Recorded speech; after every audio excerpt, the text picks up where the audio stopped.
Namaste. My guest today is from Cambridge, Dr. Mrittunjoy Guha Majumdar. Mrittunjoy, welcome to my show.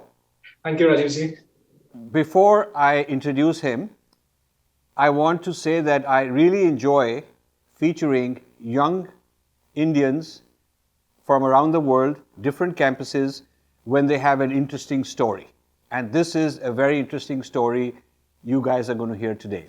So, what I know about you is that you just finished your PhD from Cambridge University in physics. Yes, that's right. One of the world's preeminent physics departments. What is your physics topic?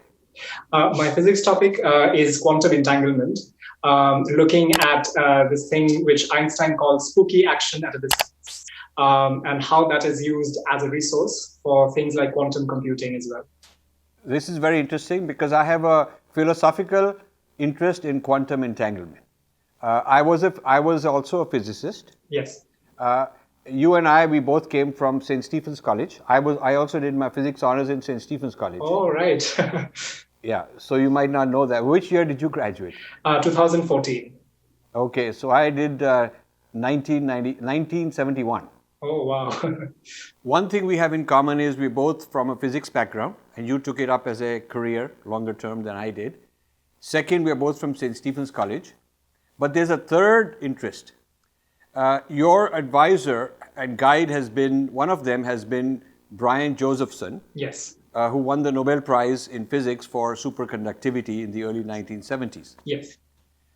Now, my involvement or association or understanding of his work was before he got the Nobel Prize. Right.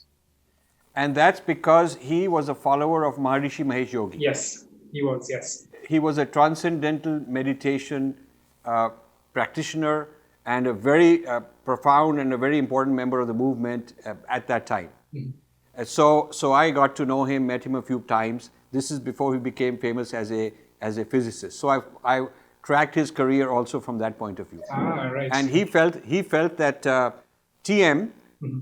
gave some kind of insights and had some metaphysical implications for which physics could take seriously. Right. That's what he used to talk about at one point in time. I don't know if he's a meditator or a post-meditator. Yes, I think he does still continue discussing about these things, philosophy and metaphysics and physics. And I've had some very interesting discussions with him about them. So he does continue to deliberate on them. We'll talk about quantum consciousness and all those things at some other point in time. Yes. But today we're going to talk about what you face, a brilliant guy like you, in a place like Cambridge, the stigma, the stereotyping, the hatred you faced on account of your Hindu faith. That's what I want to talk about. So why don't you tell us what happened, and then I'll ask you questions on why it happened, but give us a short summary of what you went through recently. Yeah. I think I can only describe it as political bullying and persecution based on differences of ideology and identities. I think that's where that's what I would regard it as. The last year, I have been the Vice President and Chair of Executive Committee of the Graduate Union, which is one of the student unions of the University of Cambridge. It represents around 12,000 students in the university. And during that time, I have, even before that, I have been actively associated with various groups and organizations and causes related to India, for instance. And I've had an interest in Dharma and various other spiritual and philosophical aspects of the Indic civilization. But in this particular year, because I was at a very I was in a primary position, so to say, in the student union run. I came to be associated and got to interact with a lot of people, a lot of activist groups, and had a number of events which were political in nature, some were social in nature. But during this time, there was another side to the university space that I kind of got familiarized with. And before I move forward, I would like to caveat this by saying that I don't think the university itself has institutionalized persecution as such. I mean, I wouldn't go that far, but there is a certain culture that pervades in that space because of certain groups and individuals. And so when I say that, what I mean is things, for instance, such as my association or interest or alignment with certain political or social organizations, which had to do with India, were problematic for some of the people out there. By your affiliations and associations, I want the viewers to be very clear. This is Hindu organization. Yes. Modi in particular. Yes, there was an instance. Yes. So we should put that up front. So your association and with the ideas that are aligned with the Modi government and with Hinduism in general brought the wrath of yes. Who? What kind of people, and what exactly did they do? Yes, so I'll not like to take names here, but there were some activist groups, and these were ultra-left activist groups, which had a problem with my association with these Indian organizations and ideas and alignments, so to say. I still remember one instance where this organization, which works on climate justice, had a meeting, and in that they raised the issue that I was associated with the BJP. Which is not quite true because I'm not a primary member, but I have had support for various things that they have done over the years, and the government has done, and they had a problem with that. There is no law that says you cannot be a member of a political party very officially. Yes. There is no law. No. The separation of church and state does not say you cannot belong to a church. It says that in your duties, you're going to be objective and neutral. Yes. In your official duties. But it doesn't say that in your private life you cannot have a life with politics or with religion. Yes. I mean, every United States president recently is a member of the church, but that doesn't prevent him from carrying out his duties. In executing his duties, he's supposed to be neutral. Mm-hmm. But he certainly, a judge can be a member of a religion, and usually they are. But there's nothing wrong in adjudicating a religious case. He just has to keep his own personal private life out of it. Absolutely. So there should be nothing embarrassing about your being as aligned as you want with any religion in the world. Yes, and that was what was most surprising, because on one hand there is climate justice, and one can be sympathetic, one may want to work on that front, and yet have a very pro-India side. I mean, yet may have things they believe in, things they stand up for, and formation alignments which they want to have, essentially. And there's nothing so exclusive about the two things. But in this one instance, I was asked to kind of choose one or the other. For instance, there was one meeting where this came to the fore. And this was what was very surprising. And yet I stood my ground in that period. And there was no direct way of making me budge from that position. I mean, I'm very strong in that sense of, standing up for what I believe in. And by God's grace, I have stood my ground. And therefore, thereafter, what happened was they tried to use other ways of kind of getting at me. So, for instance, there was a certain charge against me filed in the union. It was to do with harassment of certain members of that group. And it was very unpleasant because for 3 months there was restricted activities, which I had to go through, and there was an official investigation.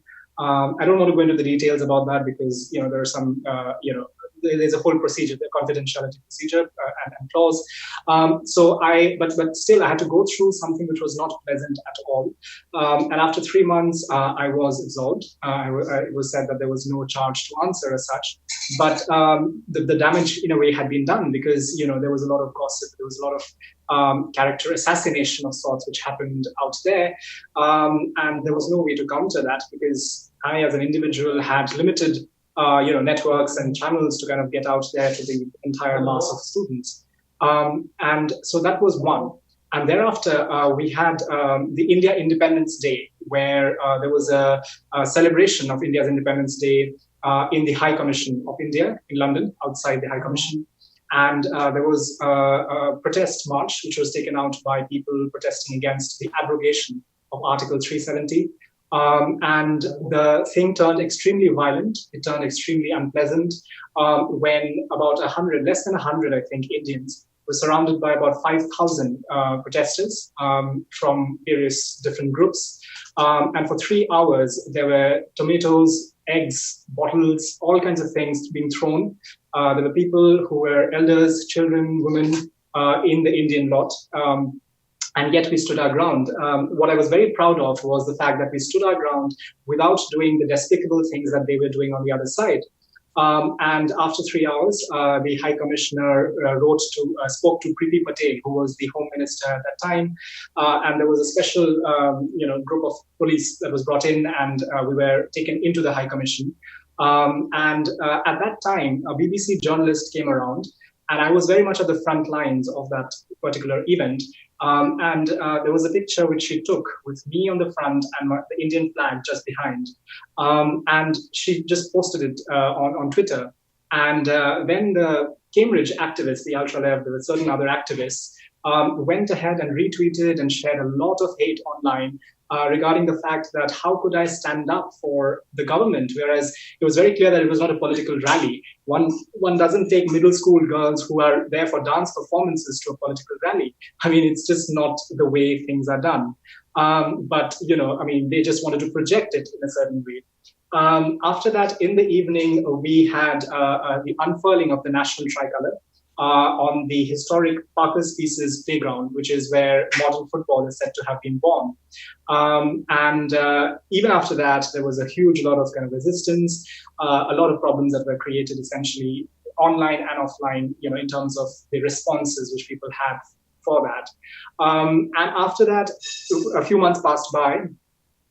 Then there were certain interactions which I had, and in particular, there was one instance. And as a student leader, I had certain kind of privileges of room booking and various other kind of media-related things as well. So I was able to book a certain room, a draft booking of sorts. And I've done that previously for other personal kind of events as well. And there was no problem that was ever that came to the fore. So what they did was they targeted me about the room booking. So they went ahead and said that there wasn't risk assessment which was done, the procedures weren't followed, and there was a disciplinary meeting around that as well. And the disciplinary meeting found that things could have been done differently. After that, I ended my term on the 15th of December. The details of the meeting were leaked to a student media newspaper in Cambridge called Varsity without my knowledge, and which was a serious violation of my data privacy as well. And in response, I had written a blog post highlighting all the negative, details and things that had happened to me over the year. And that was taken as a basis for an official complaint to the union, saying that I had leaked sensitive information which was not to be leaked, and the various aspects of insubordination, as they mentioned. And there was a termination letter that was sent to me on the 18th of December. Terminating you from the board? From my position, from my position as a student union leader, because there's an association, there's a contract of that as well. That was terminated basically. Did they give you a notice with a reason, and did they give you a chance to give a rebuttal? How did this happen? So the termination happened on the 18th, for the 18th itself. So the letter was sent to me on the 18th, and the end date was set to be the 18th.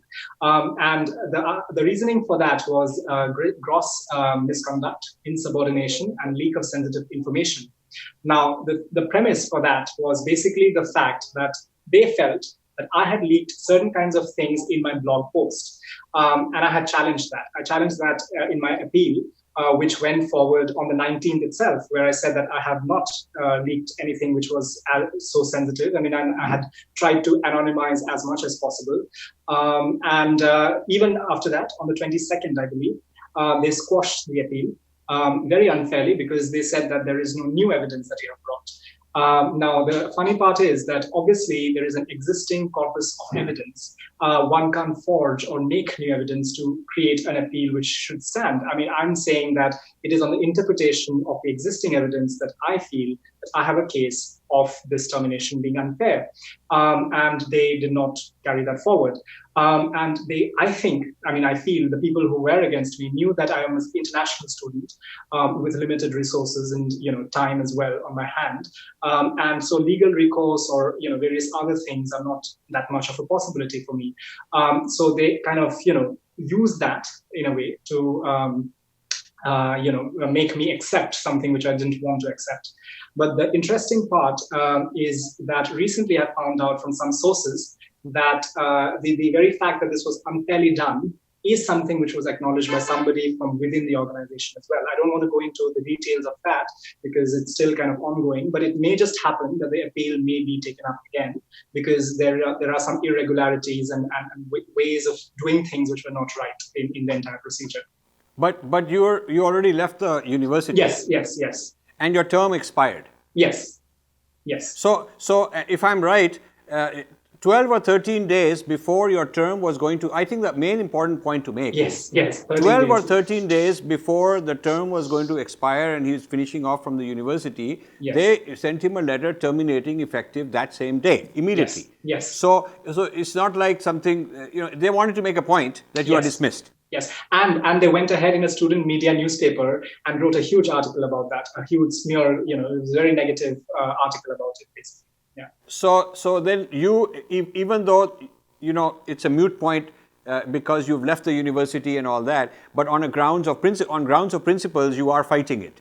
You are challenging their dismissal as something unlawful. Yes, because it is very unfair to target one in a manner which is obviously on the face of it something based on technical details and other aspects of this issue, but behind the scene there is a very kind of subtle politicking which is going on. There is a certain irregularity in the way things have been done, and that has to be stood up against because not many Indians stand up in that way, and I happen to have the opportunity to do that. Yeah.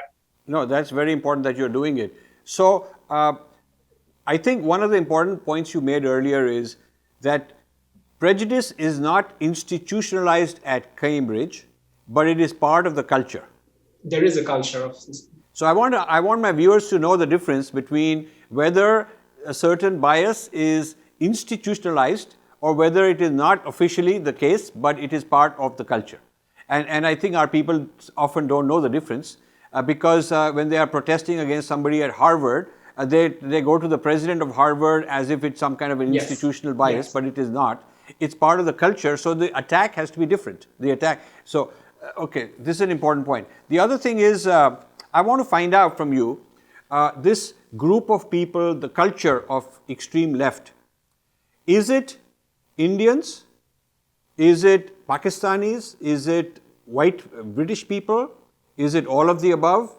Is it radical feminists? Is it Muslims? I mean, what kind of people are these? Well, it's a combination of various nationalities. It's people from China, India, the British people, some British students as well.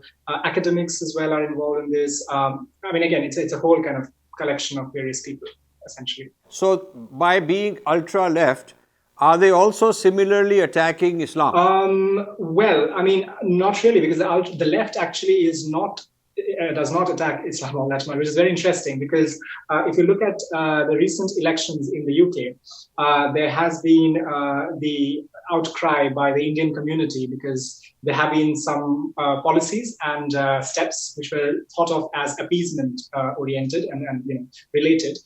They have tried to appease and side with some very objectionable groups and people, including the Jammu Kashmir Liberation Front.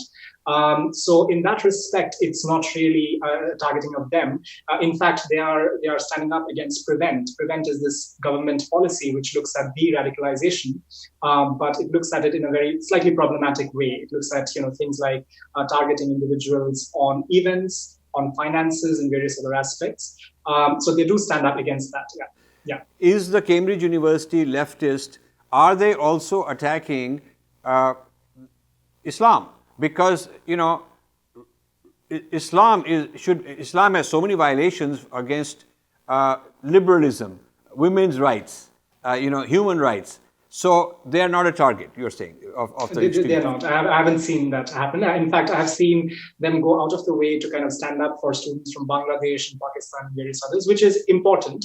But that is the reality of it. So the radical left, as you call them, yes. Are they linked with parties in India? Are they are they aligned with the anti-Modi parties in India? Well, they don't like Modi at all. That is for sure. I mean, that is one thing which all of them share in common.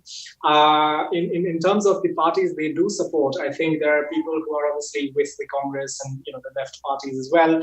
They're not very happy with the way things are at the moment. understandably so. And they stand up every which way against the BJP government whenever they can.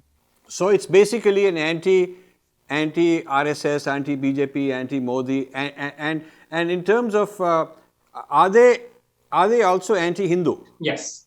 Yeah. Yeah. So would they be against the Hindus wanting Ram Mandir, which is long before Modi came into power? I mean, that's an old issue.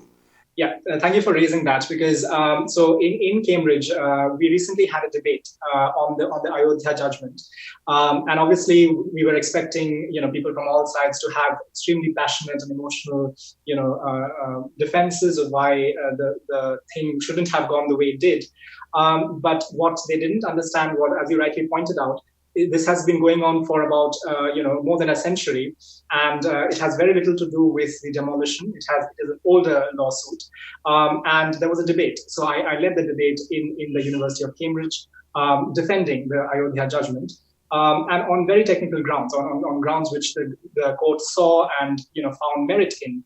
And interestingly, we did win the debate essentially in a place like Cambridge. It was, the Mandir side, as we called it. We won the debate. But that, in fact, brought, again, a lot of flack.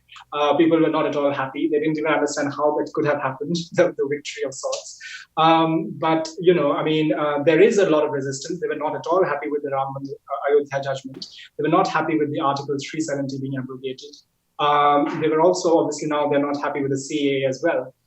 Which I also have certain reservations, but for the Assam angle of it, Assamese side of things. There is a lot of resistance and criticism on that front. I think that the radical left have misunderstood my political or other kind of affiliations, firstly, because I don't think the dharmic side is particularly partisan in that sense. I don't think we necessarily want to go in any petty, dogmatic manner. And therefore, I see the balance that is required between things that both the sides of the spectrum kind of want to espouse and stand for. And the freedom of expression, the free exchange of ideas is something which I do really want to stand up for. And I think what has happened lately is not really along those lines. And therefore, I would like to challenge them on those grounds and hope that this is not something which others have to face in the future. I want to congratulate my young friend. Thank you. Mrittunjoy Guha Majumdar, originally from where in India? So I am from Delhi, but my father is from Bengal and mother is from Assam. Before St. Stephen's College, where did you go to school? Montfort School in Delhi, Montfort. Okay. Yeah, which is a French school. So you've had a good education in India. You had a fantastic education at Cambridge. You've stuck your ground. You've got your identity. You're a scientific mind. You're not some dogma kind of person, and you want to basically be able to assert your ideologies and your viewpoints very openly, like everybody else is doing in the world. Absolutely. And you've stood up to those who fought against you, who've unfairly dismissed you from the student union. And even after finishing your PhD and moving out of Cambridge, even though technically it doesn't matter, but as a matter of principle and as a matter of the record, for the record, you're fighting that dismissal because it was illegal. So I want to tell my viewers that I need stories that are of this kind, where somebody has done something extraordinary, somebody fighting, somebody standing up. He's got nothing to gain, but he's doing it for a cause. And congratulations to you. Thank you, Rajiv. I hope the Indian High Commission is going to recognize you, honor you, invite you, maybe give your talks. Are they doing any of that? I haven't heard from them, but again, I go back to the point that I'm not doing this for any recognition per se. It's just that on principles that I would like to stand up for. Very good. Very good. Wonderful. Wonderful to see you. And thank you very much. Thank you, Rajiv. Namaste. Thank you for watching. You can subscribe here and also hit the bell icon to make sure you get notified. To donate, please click this button.